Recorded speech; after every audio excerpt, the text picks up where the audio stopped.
Sabah Bakıda yay hiss olunacaq, temperatur yüksəlir. Milli Hidrometeorologiya Xidmətindən reporta verilən məlumata görə Bakıda və Abşeron yarımadasında iyunun 10-da hava dəyişkən buludlu olacaq, əsasən yağmursuz keçəcək. Şimal-şərq küləyi gündüz cənub-şərq küləyi ilə əvəz olunacaq.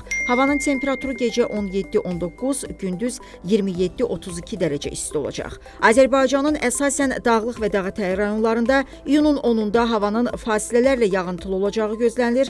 Ayrı-ayrı yerlərdə qısa müddətə intensivləşəcəyi, şimşək çaxacağı, dolu düşəcəyi ehtimalı var. Gecə və səhər duman olacaq, şərq küləyi əsəcək. Havanın temperaturu gecə 16-20, gündüz 28-33, dağlarda gecə 8-13, gündüz 15-20, bəzi yerlərdə 23-27 dərəcə isti olacaq.